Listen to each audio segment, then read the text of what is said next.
구약성경 오바댜 1장 10절에서 15절의 말씀입니다. 구약성경 오바댜 1장 10절에서 15절의 말씀 봉독해 드리겠습니다. 내가 내 형제 야곱에게 행한 포악으로 말미암아 부끄러움을 당하고 영원히 멸절되리라. 내가 멀리 섰던 날 곧 이방인이 그의 재물을 빼앗아가며 외국인이 그의 성문에 들어가서 예루살렘을 얻기 위하여 제비 뽑던 날에 너도 그들 중 한 사람 같았느니라. 내가 형제의 날 곧 그 재앙의 날에 방관할 것이 아니며 유다 자손이 패망하는 날에 기뻐할 것이 아니며 그 고난의 날에 내가 입을 크게 벌릴 것이 아니며 내 백성이 환난을 당하는 날에 내가 그 성문에 들어가지 않을 것이며 환난을 당하는 날에 내가 그 고난을 방관하지 않을 것이며 환난을 당하는 날에 내가 그 재물에 손을 대지 않을 것이며 내 거리에 서서 그 도망하는 자를 막지 않을 것이며 고난의 날에 그 남은 자를 원수에게 넘기지 않을 것이니라. 여호와께서 만국을 벌할 날이 가까웠나니 내가 행한 대로 너도 받을 것인즉 내가 행한 것이 내 머리로 돌아갈 것이라. 아멘. 요즘 주일마다 구약성경의 12개의 소예언서를 묵상하는 연속설교를 함께 나누고 있습니다. 오늘은 네 번째 시간으로 오바댜의 말씀을 함께 묵상합니다. 여러분, 이 오바댜라는 책은 우리가 잘 읽지 않는 책이죠. 아마 구약성경에서 제일 읽지 않고 제일 설교하지 않는 책이 있다면 바로 오바댜일 것입니다. 오바댜는 찾기도 어렵습니다. 이게 한 장밖에 되지 않는 구약성경에서 제일 짧은 책이기 때문에 오바댜를 찾자고 하면 이게 성경에 어디에 붙어 있는 것인지 한참을 뒤적거리게 됩니다. 게다가 이 오바댜는 그 메시지가 에돔의 심판이라는 무거운 주제입니다. 이스라엘에 대한 말씀도 아니고 에돔이라는 민족에 대한 예언의 말씀이면서 게다가 심판에 대한 예언의 말씀이니 우리가 오바댜를 잘 읽지 않는 것이 이해가 될 만합니다. 하지만 오바댜를 읽어보면 이 에돔의 심판에 대한 이야기에서 우리를 도전하시는 하나님의 말씀을 듣게 됩니다. 오바댜가 예언을 하고 있는 에돔 민족은 야곱의 쌍둥이 형인 에서의 후손입니다. 그래서 이스라엘에게는 형제 국가와 마찬가지인 나라입니다. 하지만 이 에돔은 이스라엘이 바벨론의 침략으로 무너져 갈 때에 형제 국가인 이스라엘을 돕기는커녕 오히려 바벨론의 편에 서서 해코지를 했던 것으로 등장합니다. 이것이 하나님께서 에돔을 심판하시려고 하는 이유이지요. 에돔이 이스라엘에게 악한 일을 했던 모습을 본문은 여러 가지로 소개를 합니다. 오늘 본문 에돔 오바댜 1장 12절 말씀을 보면 유다 자손이 패망하는 날에 에돔이 기뻐했다고 말을 합니다. 남의 불행을 보면서 오히려 기뻐하고 즐거워했다는 것을 보여주죠. 이어지는 말씀은 그 고난의 날에 입을 크게 벌렸다라고 말을 합니다. 이스라엘이 바벨론의 침략으로 초토화되고 있을 때에 에돔은 이스라엘의 이 고난에 대해서 입을 크게 벌려 말을 했다는 것입니다. 여러분, 이것이 좋은 말일 리가 없지요. 뒤에서 수군거린 것이죠. 남의 고통에 대해서 아파하기는커녕 흥미거리로 이야기하고 그럴 만한 이유가 있어서 저런 일을 당하겠지 수군거린 것입니다. 우리가 이런 말을 전문 용어로 뒷담화라고 하죠. 여러분, 이러한 일들, 이게 사람의 마음을 정말 아프게 하는 일입니다. 제가 예전에 군대에서 만났던 군종 목사님 중에 참 훌륭한 분이 있으셨습니다. 그분의 인격이 저절로 머리를 숙이게 만들었고 그분의 성실함에 깊은 존경심이 우러나오는 귀한 목회자셨습니다. 그런데 그분이 저녁을 얼마 앞두고서 암을 발견하고 투병을 하시게 되었고, 결국은 투병하신 지 몇 년이 지나시고 하나님의 곁으로 가시게 되었습니다. 이 목사님이 세상에 남긴 가족은 초등학생이었던 어린 두 딸, 그리고 아내를 세상에 두고 하나님의 품으로 훌쩍 홀로 떠나셨습니다. 제가 미국에서 유학을 공부를 하고 있다가 한국을 방문하게 되었을 때에 저는 안부를 전하려고 전화를 드렸다가 이 소식을 듣고 너무 깜짝 놀라서 그 사모님을 만나뵈러 갔습니다. 그 사모님과 말씀을 나누는데, 목사님께서 암 투병을 할 때에 제일 힘들었던 것 중에 하나가 목사가 왜 암에 걸렸대? 수군거리는 주변의 말들이었다고 합니다. 아니, 주의 종이면 하나님께서 지켜주셔야 하고, 설령 암에 걸려도 기도하면 하나님이 낫게 해주셔야 할 텐데 왜 하나님이 목사의 기도를 들어주시지 않는데? 이런 수군거림이 이 사모님에게는 암 투병 중인 목사님을 돌보는 것보다 더욱 힘들었다고 합니다. 여러분, 목사도 암에 걸릴 수 있습니다.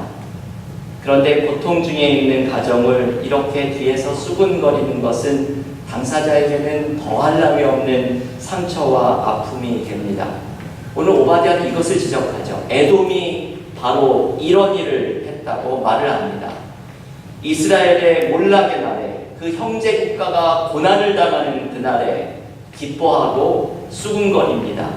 남의 고통에 대해 단순한 흘릴거리로 쉽게 말합니다. 에돔은 여기에 그치지 않고 오늘 보면 13절의 마지막에 보면 이스라엘의 혼란을 틈타서 그들의 재물에 손을 대고, 14절에서는 이스라엘의 남은 자를 바벨론에 넘겨주는 일까지 하였다고 오바댜는 고발합니다. 이 남의 고통 앞에서 말로 다 할 수 없는 악한 일들을 에돔이 저지른 것입니다. 이러한 악행이 결국은 에돔에 대한 하나님의 심판으로 이어지게 됩니다. 오늘 오바댜의 말씀은 에돔에 대한 이러한 악행에 대한 고발을 하면서 우리에게 두 가지의 귀중한 메시지를 묵상하도록 초대합니다. 이 말씀은 우리의 삶을 향해서 주신 하나님의 말씀이죠. 첫째는 남의 고통을 대하는 우리의 자세를 돌아볼 것을 초대하십니다. 우리는 다른 사람의 고통에 대해서 마음의 거리를 줄여가는 훈련을 해야 합니다. 오바댜는 에돔이 이러한 모든 잘못을 저지르게 된 근본적인 원인을 그들이 남의 고통에 대해서 멀찍이 떨어져 구경하고 있었던 모습에서 찾고 있습니다. 오늘의 본문 오바댜 1장 11절의 말씀을 한번 읽어볼 텐데요. 이 말씀 한번 한 목소리로 같이 읽겠습니다. 주보의 앞에도 있는 요절의 말씀, 오바댜 1장 11절 한 목소리로 읽겠습니다. 내가 멀리 섰던 날, 곧 이방인이 그의 재물을 빼앗아가며 외국인이 그의 성문에 들어가서 예루살렘을 먹기 위하여 제비 뽑던 날에 너도 그들 중 한 사람 같았느니라. 여러분이 오바댜가 고발하고 있는 에돔의 모습을 잘 보십시오. 에돔이 서 있던 모습을 내가 멀리 섰던 날이라고 표현합니다. 이것이 참 생각하게 하는 표현이죠. 내가 멀리 섰던 날. 에돔은 이스라엘의 고통에 거리를 두었고 그리고 멀찍이 서 있었습니다. 구경하는 모습으로 서 있습니다. 그래서 오늘 우리가 봉독한 본문에서 반복해서 등장하는 단어 중에 하나가 바로 방관입니다. 12절과 13절에 방관이라는 단어가 계속 등장합니다. 에돔은 이스라엘의 고통에 방관하면서 멀찍이 서 있습니다. 이 마음의 거리가 이스라엘의 고통을 함부로 말하게 만들었고 남의 고통에서 자신의 이익을 챙기려는 악한 생각까지도 갖도록 만듭니다. 여러분, 이 마음의 거리가 문제이지요. 하나님께서는 우리에게 다른 사람과의 마음의 거리를 줄이라고 말씀하십니다. 신약성경의 로마서 12장 15절에서 사도 바울은 이렇게 말씀하죠. 즐거워하는 자들과 함께 즐거워하고 우는 자들과 함께 울라. 우는 자들을 향해서 멀찍이 서서 구경하는 사람이 되는 것이 아니라 우는 자들과 함께 울어주는 것이 하나님께서 우리에게 원하시는 삶입니다. 이용도 목사님이라는 분은 이 사회에 마음의 거리를 줄이고 함께 울어주는 사람이 없는 것을 탄식합니다. 이 목사님이 쓴 눈물을 주소서라는 글에서 이용도 목사님은 이렇게 말을 합니다. 오늘의 우리는 눈물이 다 말랐습니다. 눈물 없는 곳에 못된 것들만 무성하여 있습니다. 눈물은 살균력이 있습니다. 원망, 불평, 이기심 등은 전염병균과 같아서 자신을 죽이고 또 남의 가슴에 화살을 박아 죽게 하는 악독한 병균입니다. 이 모든 균들은 눈물로써 죽일 수 있습니다. 동정의 눈물이 쏟아질 때, 뜨거운 사랑의 눈물이 쏟아질 때, 남을 원망하는 것이나 시기, 불평, 이기심 등 모든 선하지 않은 병균은 다 죽어버리고 맙니다. 그리고 따스하고 온유하고 신실한 새 마음을 내어줍니다. 마치 상처에 소독을 한 뒤에 새살이 돋아나는 것과 마찬가지입니다. 여러분, 이 목사님의 이 말씀이 얼마나 우리의 가슴을 울리는 말인지 모릅니다. 우리가 다른 사람을 향한 마음의 거리를 줄이고 내 속에서 동정과 사랑의 눈물이 쏟아져 나오기 시작할 때 우리를 죽이고 다른 사람을 죽이는 악한 마음들이 비로소 사라지기 시작합니다. 우리는 이런 경험을 할 때가 많이 있습니다. 어떤 교우들은 다른 사람의 아픔을 보면서 그렇게 눈물이 나옵니다. 왜 우는지도 모르면서 눈물을 흘리십니다. 그 이유는 마음의 거리 때문이죠. 어떤 사람은 다른 사람의 눈물에 관심이 없습니다. 다른 사람의 눈물이 보이지도 않습니다. 그 이유는 이분의 마음의 거리 때문입니다. 신앙인은 이 마음의 거리를 줄이는 사람이 되어야 합니다. 지금 내 주변에 있는 그 사람들과의 마음의 거리를 줄여야 이분들의 눈물이 비로소 보입니다. 여러분, 지금도 우리의 가족 중에는, 우리의 교회 속에는 눈물을 흘리는 교우들이 있습니다. 지금 허리케인의 피해로 눈물을 흘리고 있는 사람들이 있습니다. 우리 안에 마음의 거리를 줄여야 그 눈물이 보이기 시작합니다. 마음의 눈물을 흘리며 함께 그들과 울어주는 사람이 되어야 합니다. 이 함께 울어주는 것이 그분들을 살리고 그리고 나를 살려주는 힘이 되기 때문입니다. 이번에 1대1 제자훈련을 하면서 제자훈련을 마친 분들 중에 은혜를 받은 내용을 나눠주신 교우들이 여러분들이 계십니다. 제가 그 간증과 같은 말씀을 드리면서 저에게는 큰 은혜가 되는 시간이었습니다. 한 교우께서 이번에 1대1 제자훈련을 하면서 사랑하는 삶에 대한 말씀에서 큰 은혜를 받았다고 나누어 주셨습니다. 아베 피에르 신부가 썼던 단순한 기쁨이라는 책에서 나온 내용이죠. 평생 노숙자와 살면서 사랑하는 삶을 실천했던 피에르 신부는 신앙생활의 핵심은 3가지를 확신하는 것이라고 말을 합니다. 첫째는 하나님이 사랑이시라는 것을 확신하는 것이고, 둘째는 내가 이 하나님의 사랑을 받고 있다는 것을 확신하는 것이고, 그리고 세 번째는 나도 하나님의 사랑에 사랑으로 응답할 수 있다는 것을 확신하는 것입니다. 이 단순한 말이 신앙에 대해서 아주 심오한 내용을 가르쳐 줍니다. 신앙은 사랑의 하나님을 만나고 사랑을 받고 사랑을 주는 것입니다. 이 3가지를 확신하는 것입니다. 특별히 피에르 신부는 사랑을 주는 것이 얼마나 중요한지를 강조합니다. 그래서 우리가 이 땅에 태어난 이유를 이렇게 이야기하죠. 사람은 왜 태어납니까? 우리는 사랑하는 법을 배우기 위해서 태어납니다. 이 마지막 말이 1대1을 마쳤던 그 교우님의 가슴을 울렸다고 간증하였습니다. 그동안 이분께서는 사랑을 받는 것에 관심을 가졌지만 사랑하기 위해 태어난다는 피에르 신비의 말에서 깊은 도전을 받으면서 어떤 특별한 위로를 함께 경험하였다고 합니다. 여러분, 이 교우님은 마음의 거리를 줄이기 시작한 분입니다.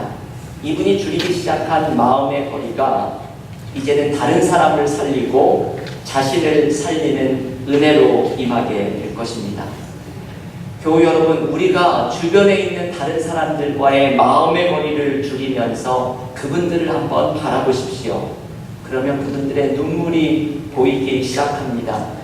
그 눈물에 함께 울어주십시오. 그때 그 사람들이 살아나고 내가 살아나는 은혜를 경험하게 될 것입니다. 함께 울어주는 은혜가 우리 가정을 살리고 교회를 살리고 사회를 살리는 축복을 경험하는 믿음의 교우들이 될 수 있기를 간절히 기원합니다. 오바다가 우리에게 전해주는 두 번째 메시지는 심은 대로 거두리라는 말씀입니다. 오늘 본문 오바다 1장 15절은 이런 말씀을 전해주고 있죠. 오바다의 중심 주제가 바로 이 1장 15절에 등장하고 있습니다.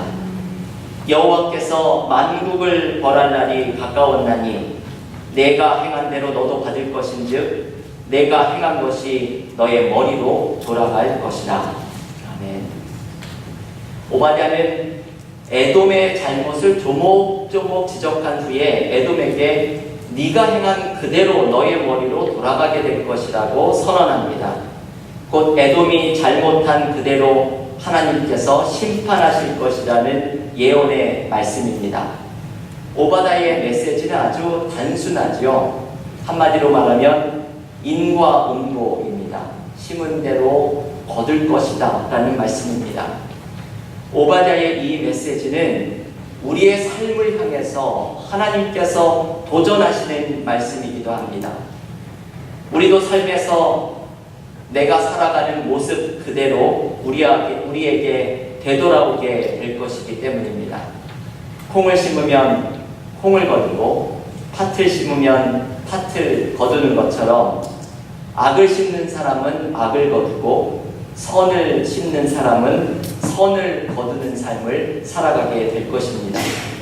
그래서 우리는 내가 무엇을 삶에 심고 있는가를 항상 기억해야 합니다.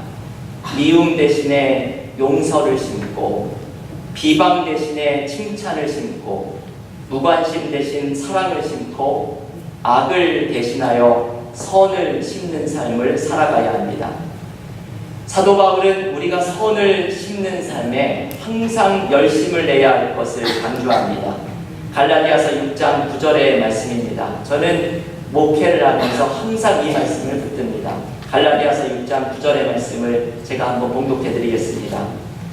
우리가 선을 행하되 낙심하지 말지니 포기하지 아니하면 때가 이르매 거두리라. 여러분, 우리가 선을 심는 일에 낙심하지 말 것은 때가 되면 거두게 될 것이라는 하나님의 약속의 말씀이 있기 때문입니다. 우리는 삶에서 눈물로 씨를 뿌리는 일이 있습니다. 우리 교우 여러분들의 삶 속에서 눈물로 씨를 뿌리는 일들의 이야기를 들을 때마다 제 마음이 안타깝게 기도를 드립니다. 그 열매를 언제 얻게 될지도 모르면서 눈에 보이지도 않고 이 씨가 자라고 있는지도 알 수 없지만 교우들께서 삶에서 눈물 가운데 씨를 뿌리는 분들이 있습니다. 오늘 이 말씀을 우리가 기억해야 합니다. 우리가 선을 행하되 낙심하지 말지니 포기하지 아니하면 때가 이르매 거두리라. 우리가 눈물로 뿌리고 있는 이 씨앗이 반드시 하나님의 때에 기쁨의 단으로 돌아오게 될 것을 신뢰하면서 나아가야 합니다. 카일 아이들만 목사님이 쓴 여러 책 가운데 팬인가 제자인가 라는 책에는 윌리엄 몰든이라고 하는 분의 이야기로 그 책을 마치고 있습니다. 이 윌리엄 몰든의 이야기가 얼마나 감동적인 이야기인지 모릅니다. 이분은 1800년대 말 부유한 집안의 아들로 태어났습니다. 아주 큰 회사의 상속자로 태어났고, 그래서 좋은 교육을 받아서 예일 대학과 프린스턴 대학원에서 공부를 마치게 되니 주변의 모든 사람들이 이 윌리엄 볼든을 부러워합니다. 그런데 이분에게는 마음속에 깊은 소원이 있었습니다. 예수님을 온전히 따라가는 그리스도의 제자의 삶을 살아가는 것, 이것이 이분의 모든 관심사였습니다. 이분의 성경책에는 3가지의 문구가 적혀 있었는데, 주님의 제자가 되기 위해서 이분은 이 3가지의 문구를 붙들고 살아갑니다. 첫 번째 문구는 남김없이입니다. No reserves. 아무것도 남김없이 주님을 위해서 어떤 것도 남기지 않고 드리겠다는 약속입니다. 그래서 볼든은 자신의 시간과 물질을 주님의 일을 위해 사용하는데 아끼지를 않습니다. 부모님께 받은 막대한 재산을 알코올 중독자 회복을 돕는 단체와 선교 일에 사용합니다. 볼든의 성경책에 기록된 2번째 문구는 후퇴 없이입니다. No retreat. 후퇴 없이. 주님이 기뻐하시는 일을 하는 데에는 결코 뒤로 물러서지 않겠다는 결심입니다. 그래서 볼든이 다녔던 예일 대학에서는 볼든을 통해서 성경 공부와 기도 운동이 불길처럼 일어납니다. 선교사의 꿈을 키웠던 볼든은 중국이라는 선교지에 가고 싶었는데 그 전에 먼저 이슬람 지역 선교를 준비하고자 이집트로 건너갑니다. 하지만 이집트에 갔다가 병에 걸리게 되고 그만 윌리엄 볼든 25의 꽃다운 나이에 세상을 떠나서 이집트의 카이로에 묻히게 됩니다. 세상 사람들이 모두 부러워했던 이 청년을 나중에 사람들이 뭐라고 했을까요? 사람들은 이 사람의 삶을 어리석고 허망한 인생이라고 말을 했습니다. 예수를 따른다고 가족과 재산과 보장된 미래도 다 버리더니 결국은 중국이라는 선교지는 가보지도 못하고 25세 그 머나먼 이국 땅에 묻혔으니 볼든의 인생이 허망하다고 생각을 하였을 것입니다. 하지만 그가 붙들었던 3번째 문구는 우리에게 다른 생각을 하게 합니다. 후회 없이 No regrets. 볼든은 주님을 따르는 일에 후회가 없었습니다. 그의 삶은 실패작이 아니었습니다. 볼든을 통해서 예일대학의 영적 부흥이 일어났고 수많은 사람들이 주님께 돌아왔고 그는 비록 선교지에 가보지 못했지만 그의 이야기를 듣고 수천 명의 사람들이 선교사가 되기로 결심을 하였습니다. 볼든이 세상을 떠난 뒤에 그의 성경책에 바로 이 3가지의 문구가 발견되었죠. 남김없이, 후퇴 없이, 그리고 후회 없이.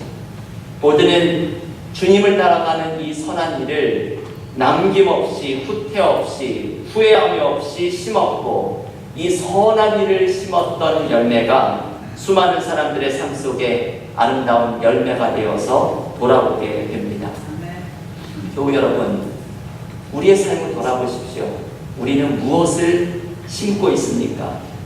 하나님이 기뻐하시는 선을 우리의 삶에 심어야 합니다. 하나님께서 당신의 때에 기쁨으로 곡식단을 거두게 하실 것이라는 이 약속의 말씀을 붙들고 하나님께서 기뻐하시는 선을 우리의 삶에 심어야 합니다. 우리는 이웃과의 관계에서 어디에 서 있습니까? 이웃과의 관계에서 내가 서 있는 자리는 어디입니까? 우리의 마음의 거리를 줄이십시오.